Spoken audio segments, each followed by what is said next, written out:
Hi, it's Neva at timeforinvesting.com, and today I want to share with you some great tips if you're a landlord, how to make the process easier, smoother, collect rent on time, and just, make your investment a better investment. So stay tuned.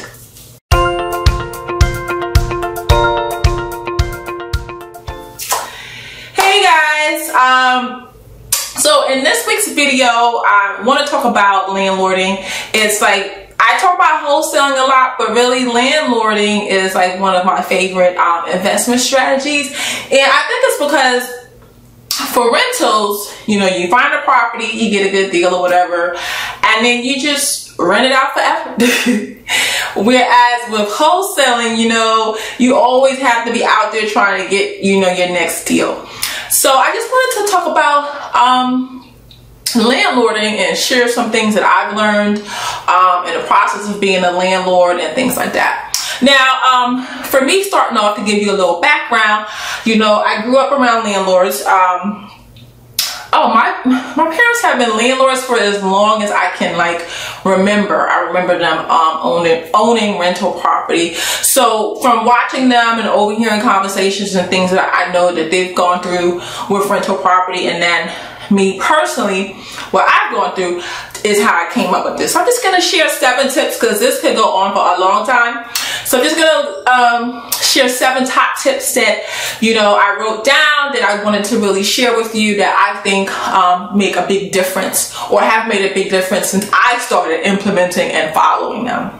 So let's start off. So number 1, the most painful thing being a landlord is definitely evictions. At least for me. I do not like to throw people out. Even when they don't pay the rent. I don't like it. I don't know if anybody likes it, right? Comment below and let me know your eviction stories. But I've done 3. And the hardest one was the first one. And most of the lessons that I learned was from that first one. And what I would say my tip here is, when it comes to evictions, to start the process as soon as possible, legally in your state. So what I would recommend actually is go to, there's a website, it's called landlordology.com. And I'll put it in the description box below.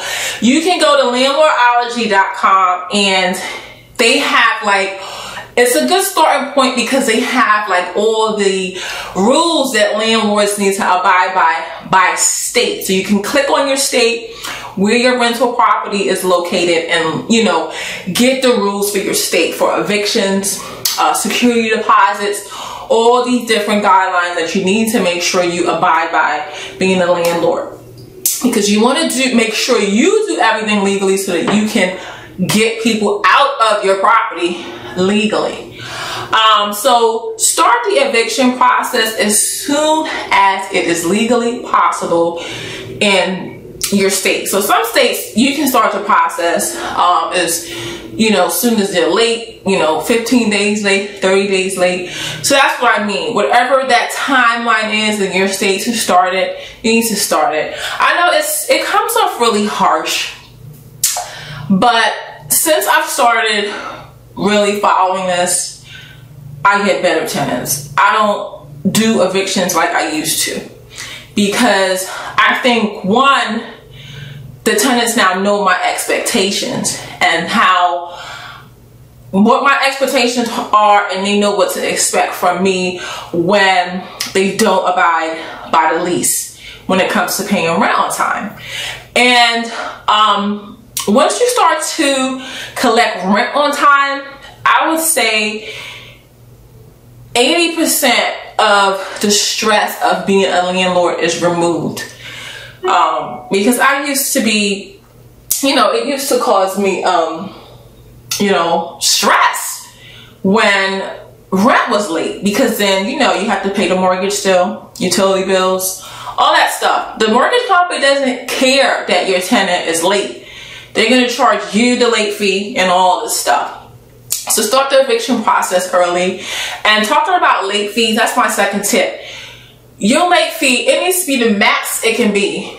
you know, for your state. Like ours is $100, and that to me is it's a big late fee.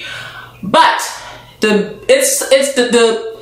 good thing about it is that it's enough of an incentive. It's high enough that it provides an incentive for people to pay on time, because people would rather pay the rent on time than give us an extra $100 every month, right? And never, ever, ever waive your late fee. Whatever your late fee is, never waive it. I'm telling you, never, ever waive it. Especially in situations if if you have like multi-units and things like that and multiple tenants, they talk to each other, and one tenant will be telling the other tenant that how they never paid a late fee, or how, whatever, sob story they had that month that they told you and you waived the late fee. I'm telling you, don't do it. Don't waive your late fee, and make the late fee high enough that it's really inconvenient to them to pay it late. Because I'll tell you, my experience is that when the late fee was like $15, $25, people would just add it onto their rent and pay the rent late. And you don't want that, because I want to pay my bills on time, because I'm collecting rent so I can pay the mortgage, other utility bills, or whatever else, you have your money coming in to do. You just want all that stuff done on time.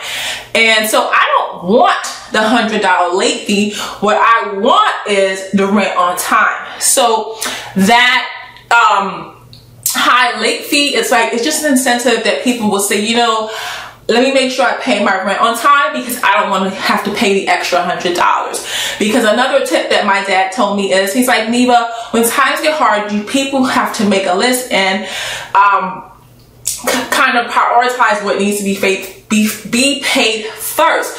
And when they have a lenient landlord and things get tight financially, their rent will get lower on the list, because they'll say, oh, my landlord is understanding, instead of paying my rent the first, I'll pay it with the 15th check, because my landlord will be understanding. He's like, you don't want that. You don't want your tenants saying that. You want them saying, I need to pay my rent on time, or I'm going to have to pay an extra $100. And that's $100 I can take to buy groceries and things like that. So that's my tip there. And number 3 is the process of collecting the rent. No personal checks is what I would say, because especially like with us, when your rental property is, in another state, there's mailing, people are mailing checks. Then you get the check, deposit it, checks are bouncing, return check fees. Eliminate that entire process. And what we do is we use QuickBooks, and it is so convenient. The tenant goes online and they log in and they pay they can either use your checking account, they can even use a credit card and pay their rent. They get their receipt right away. So you're not then after, you're not mailing receipts to people and stamps and all that foolishness. It's all electronic. And then you get an email. QuickBooks sends you an email immediately when your tenant pays the rent. And I think it's 2 days, if I remember correctly, from that email, 2 business days, that the money shows up actually in your bank account. So it's just way more convenient for me. And then I also use it, to pull and do all our income and expenses for the year. For tax purposes, everything's already there in one thing. I just download the report, give it to the accountant. So that's just way more easier than writing and keeping books and all this stuff. So way more convenient. And what we usually do to provide incentive for people to use QuickBooks and pay online as opposed to mailing us rent, we'll offer a discount in the rent if it's paid online. So most people want to save money, so they go ahead and just pay online. If you have tenants that still want to mail in the rent, I would say only accept money orders and bank checks. Still don't accept personal checks, because I'm telling you, just the whole process of waiting for checks to clear and then they bounce, and return check fees. I mean, you can charge that stuff, but I just find getting yourself away from all that drama with that really helps. And if they want to mail it in each year, the people that still want to mail in their rent, what we do is send them 12 envelopes already stamped with the address already written on those envelopes where the rent needs to go. I don't know why, but somehow with the envelope there already with the address on it and the stamp, people do send their rent on time quicker. I don't know why, if people are running around trying to buy a stamp and then they keep putting it off or something, but you do that, that will save you as well. The next thing that was, so 1, 2, 3, that's the 4th tip. The next one is I wanted to get into my 5th tip is to go and you personally inspect your property, okay? Or you need to send someone to inspect your property that you trust. Because there's 2 types of tenants that I've found. One tenant will call you for the littlest thing that breaks. I mean, I had a tenant call, she's like, oh, the shower rod broke. I'm like thinking to myself, you can go out and just buy a shower rod. You don't need to like have a repair ticket and all that. And then you have the second tenant, I don't know, it could be water damage. They will not call you.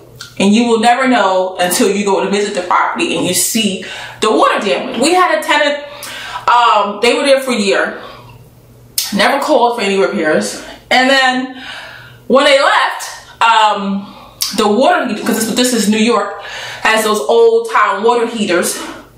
And the bottom of the heater evidently leaked water. And they just had their leaking water, and then it just rotted the wood floor in that section of the room. So we had to repair the entire room, had to put down new wood floors.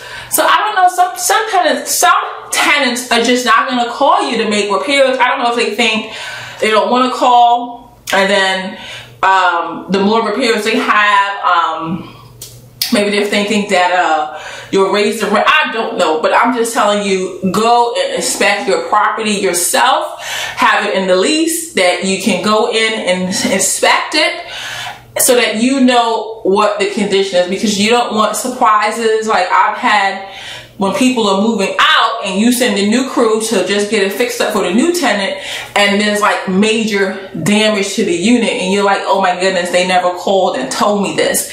So also, that leads me into like repairs and things like that. That's my next tip to you, is when they do call, fix things quickly. Fix things quickly. And the reason why I say that is because, one, it will save you money. If you tenant calls, even the lady that called and said the shower rod was broken or whatever, she was a great tenant, always paid rent on time. So I still had the repair guy go out real quickly and order her a brand new shower rod and get that in there as quickly as possible. Because I also find it saves you money as the landlord when you fix repairs quickly, and 2, the tenant, they get to know what you expect, because your expectations are high. If you fix repairs quickly, that means your expectation for the condition your property should be in are high. When people call you for repairs and that it's taking you 7, 8 months to fix it, you know what they are thinking? They're thinking, I told the landlord this needs to be fixed. He didn't fix it. Excuse me. He doesn't care. He's the owner. If he doesn't care, I don't see why I should care. I'm just a tenant. And they don't care. Next thing you know, you have a tenant that doesn't care, you know, and you want a tenant that cares about the property while they're living in it. So, excuse me. So definitely, you know, make your repairs quickly, and it's going to save you money. You don't want, you know, they call you for one thing and then by the time you go to fix it, you know, it's a bigger issue. So fix things quickly. And then my 7th tip was, and I know some people probably will be against this, but the thing is, I do not allow people to smoke in our rental units. No smoking. And I know some of the smokers may get upset. But the thing is that what I have in the lease, you know, if they're smokers or whatever, is they have to smoke outside.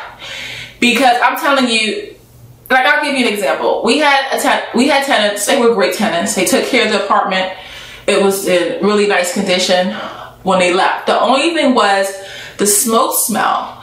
And the unit was renovated before they moved in. So everything in the unit was completely brand new. But oh my goodness, we couldn't get the smoke smell out. So we had to what they call it, it's like deodorizing the walls or something. You have to put like deodorizing primer. I mean, it's just so much to get that smoke smell out. So you have to think that, you know, you're always going to have some costs when there's a turnover in tenants, but you want to minimize that, you know. And when you have to get rid of that smoke smell, it can get expensive, because like we ended up having to get new carpets, even though the carpets, you know, we had just recently purchased those carpets. We still had to go out and rip those carpets out. We just, with the shampoo and everything, we can't get the smell out. I mean, you end up having to just bleach down, wipe down everything, closets, inside, appliances. I mean, that smell just gets into everything. So, you know, I'm talking stripping, they had to go in there like stripping down the ceilings with the deodorizing primer and all, you know, just to get that smell out. So just to save yourself that additional cost when you're preparing for the next tenant, I would say don't allow the tenants to smoke in the property. Now, my next tip is to raise the rent every year or every time that you renew your lease, because you may do annual lease, or if you do a lease every 2 years, but always raise the rent. And the reason is that sometimes what happens is that I've done it and I've seen other people do it, is they don't raise the rent and the tenants get used to that rent. Like, you don't want to have a tenant in your property for 3, 4, 5 years paying the same rent, because when it's time for you to raise the rent, they're gonna have a harder time adjusting to a new price. And like, I'll tell you, like, for instance, with my mom, she didn't raise her rent for a couple of years one time, and then what happened was property taxes went up. And when property taxes went up, basically that reduced her income. So then she had to, it took her a couple of years to raise the rent to adjust so she could get her income back to what it was before property taxes went up. So don't get yourself in that situation, because taxes go up, utilities go up.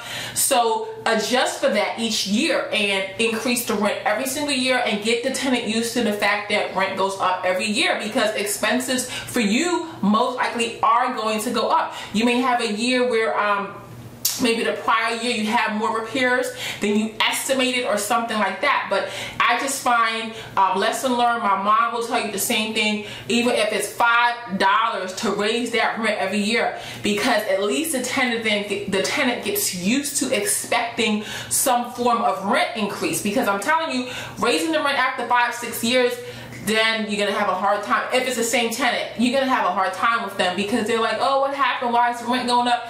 But if they're used to it going up every year, and even if, like I said, it only goes up $5, they'll be like, oh great, the rent only went up $5 this year, right? Because they knew to expect something. So they'll be glad for, you know, if it's low this year or something. But don't get them in the habit of, you know, they're just gonna sit in your house for 5 years paying the same amount of rent. So those are my 7 tips. I mean, there's so much more I could share with you, but I just wanted to make a quick video as quickly as I could. This one is a little longer than I usually do, but I just wanted to get you guys some real good advice and things that I know personally, once I started to do, have just made a big difference. So share some of your tips. Let me know some of your eviction stories, because all landlords hate eviction stories. But like I said, you know, it's just a part of the process. The easier that we make it, you know, we can keep our investments, you know, and things like that. So stay tuned. Also, stay tuned for my next video. I was gonna say next week. I'm uploading now on Tuesdays, but what I really want to do too, I'm thinking of implementing, I'll upload Tuesdays and Thursdays. So hey, let me know if you like the videos, or that idea of uploading twice a week instead of once a week. You know, just hit me up and give me a like and let me know, because that's what I'm trying to figure out, if I could upload more, or is once a week enough. Or because I have a lot to get out as far as information and getting back to you guys and responding to emails. And sometimes what I like to do, if I notice like a common email question, I like to just do a video and answer it so that I can answer everyone at once. So subscribe so you'll definitely get my next video, and take care, and thank you so much for checking out my channel. Bye.